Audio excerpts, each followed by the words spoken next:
Parents. आज हम लोग पढ़ने जा रहे हैं बिहार स्पेशल का एक special topic Madhubani painting. Madhubani painting का दूसरा नाम ही है मिथिला पेंटिंग। और मिथिला पेंटिंग इसका नाम क्यों पड़ा? क्योंकि ये मिथिला रीजन ऑफ बिहार में होता है। तो मिथिला रीजन ऑफ बिहार कौन सा रीजन है? Generally Mithila region of Bihar है गंगा के ऊपर वाला ये रीजन। ठीक है, इसीलिए इस रीजन को कहा जाता है मिथिला रीजन ऑफ बिहार। तो अब हम लोग यहाँ से पढ़ेंगे, मिथिला रीजन ऑफ बिहार के बारे में पढ़ रहे हैं, तो अब हम लोग पढ़ेंगे कि मधुबनी पेंटिंग के क्या क्या फीचर्स है। तो हम लोग पढ़ रहे हैं मधुबनी पेंटिंग के फीचर्स। तो ये होता है Mithila region of Bihar and Nepal.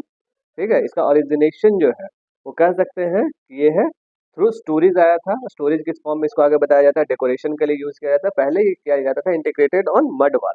ठीक है, मड वॉल कहने का मतलब है कि मिट्टी के दीवार पे इससे रिफॉर्म करके बनाया जाता था। इसमें कलाकृति जो है जो दीवार पे बनाया जाता था। पहले के टाइम पे क्या था, मिट्टी के दीवार है उस पे चित्र बनाया जाते थे।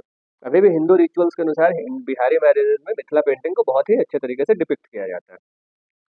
अब आता है इसके थीम्स। तो मेजर जो थीम है तो ये होता है माइथोलॉजिकल होता है।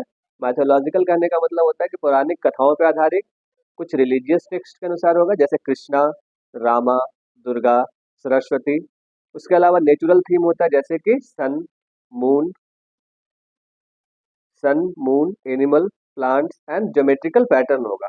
ठीक है, इसके अलावा इसमें सेलिब्रेशन ऑफ फेस्टिवल मतलब कि कुछ त्योहारों का मनाना, उसके अलावा कुछ जो है सोशल इवेंट को भी रिप्रेजेंट किया जाता है, जैसे मैरिज।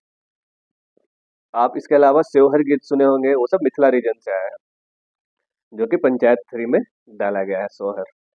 नेक्स्ट है टेक्निक्स एंड मटेरियल। इसका जो टेक्निक क्या यूज होता है और मटेरियल क्या क्या यूज होता है, तो इसमें नेचुरल कलर्स यूज होता है, COLOURS colours. Handmade brushes use किया जाता है। तो ब्रशेज किस चीज से बनेगा? बम्बो से बनेगा। ठीक है, उसके बाद एम्प्टी स्पेसेस इसमें नहीं होता है, सिमेट्रिकल फिगर होता है और बैलेंस्ड होता है। उसके अलावा जो इसका स्टाइल है वो क्या क्या है, तो ये है भरनी स्टाइल बोलते हैं। तो भरनी स्टाइल में क्या होगा कि वाइब्रेंट कलर यूज किया जाएगा। वाइब्रेंट में होता है चमकीला कलर, उसके साथ थीम क्या होगा? रिलीजियस। ठीक है, उसके बाद होता है कचनी स्टाइल। कचनी स्टाइल में क्या होगा कि कुछ लाइन और मिनिमल कलर यूज किए जाएंगे, लाइंस और मिनिमल कलर के साथ बनेगा। फिर आता है गोदना स्टाइल। गोदना स्टाइल मतलब होता है ट्रेडिशनल टैटूज बनाया जाएगा। ठीक है, ट्रेडिशनल टैटू जैसे हाथ वाथ पे कुछ शिवलिंग बना हुआ हो या कुछ और बना हो, कड़ा बना हो, ये सब दिखाया जाता है। नेक्स्ट आता है तांत्रिक स्टाइल। तांत्रिक स्टाइल में कि तांत्रिक पिक्चर को डिपिक्ट किया जाता है।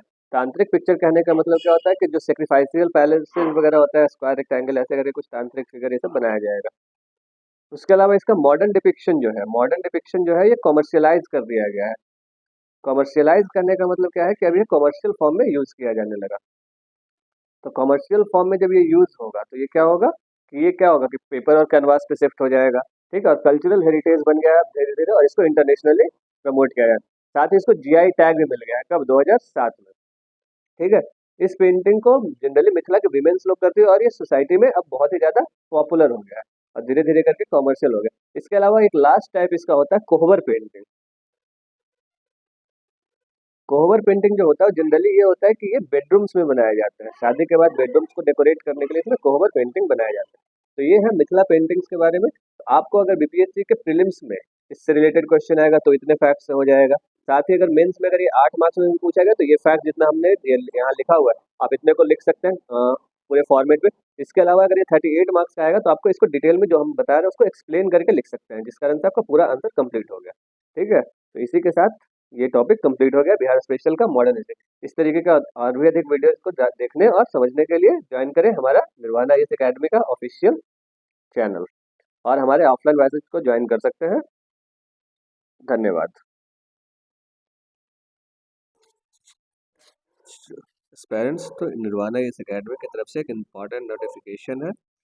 तो इस नोटिफिकेशन में यह है कि हमारे BPSC के बैचेस अभी चल रहे हैं, जिसमें मेंस की प्रैक्टिस और आंसर राइटिंग की प्रैक्टिस करवाई जाएगी। साथ ही हमारे UPSC प्रीलिम्स के बैचेस भी अभी ऑनगोइंग। तो आप हमारे ऑफलाइन सेंटर को भी ज्वाइन कर सकते हैं और साथ में हमारे ऑनलाइन चैनल्स को भी सब्सक्राइब करें, ताकि आपको ऐसे ही और वीडियोस को मिलते रहे। धन्यवाद।